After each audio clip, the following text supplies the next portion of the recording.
8 cabinets that built gaming. Fixed-screen shooters, defined by stationary environments where players control a craft at the bottom of the display. This format dominated the late 1970s and early 1980s. Waves of foreign ships or descending invaders move in set patterns, forcing players to react quickly while managing limited horizontal movement. Early cabinet hits proved that simple high-score mechanics could draw massive crowds and build the foundation for commercial gaming. Over time, these basic concepts evolved to include moving screens, but the pure thrill of defending a single area remained a timeless arcade's staple. Platformers, centered on navigating physical obstacles by jumping between floating surfaces, the genre shifted focus from pure survival to spatial awareness. Early cabinets introduced characters climbing ladders, avoiding hazardous barrels, and rescuing captured figures within a fixed single screen. The popularity of these mechanics encouraged developers to design scrolling stages and precise movement physics that challenged player timing. These foundations established iconic gaming mascots and defined home console design for decades to come. Maze games. Players navigate intricate grid networks while collecting items and dodging pursuing enemies that follow unique movement logic. The central challenge relies on a spatial recognition, quick decision-making, and memorizing patrol patterns to maximize point multipliers.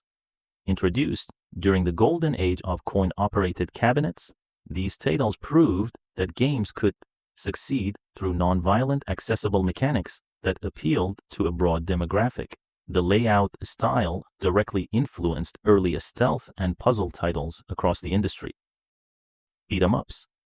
Designed to encourage multiplayer cooperation, these side-scrolling action titles pit players against endless waves of street toughs or fantasy monsters. Cabinets featured wide control panels with multiple joysticks, allowing groups of friends to clear stages together by pounding simple button combinations. The formula relied heavily on colorful pixel art, detailed urban backdrops, and escalating boss fights that swallowed pocket change. The shared physical experience made arcade halls major social gathering spots throughout the late 1980s and early 1990s. One-on-one fighting games.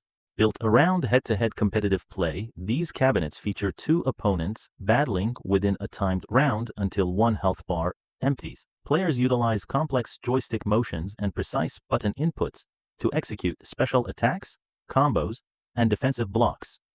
The subculture born from these machines launched regional tournaments and fostered intense rivalries right on the showroom floor. The structural reliance on frame timing and tactical spacing remains a core pillar of modern competitive gaming. Light gun shooters. Utilizing specialized optical controllers shaped like firearms, these cabinets offer an immersive first-person perspective on a fixed display. Players aim directly at the screen targets to clear out moving threats, rescue hostages, and reload by shooting off a screen or stepping on floor pedals. The physical feedback of the hardware created an experience that home consoles struggled to replicate for years. As technology advanced, mounted guns and force feedback mechanics added tactile excitement to every round. Arcade racers, built into cabinets featuring physical steering wheels, pedals, and gear shifters, these titles focus on high-speed driving through vibrant environments. Unlike realistic simulations, the emphasis rests on a dramatic drifts, tight time checkpoint systems, and exaggerated vehicle physics. Players race against the clock or side by side with linked cabinets that allow multiple people to compete simultaneously. The tactile feedback and hydraulic motion seats provided an unmatched attraction that drew crowds to physical venues. Rhythm and music games. Players interact with physical props like dance pads, turntables, or drum kits in sync with visual cues and musical beats. Emerging heavily in the late 1990s, these cabinets converted audio performance into physical coordination, turning players into live performers for onlookers. The rising difficulty curves and flashy cabinet lighting encouraged practice, mastery, and active spectator participation. This category revitalized public arcades during an era when home gaming systems began taking over the market.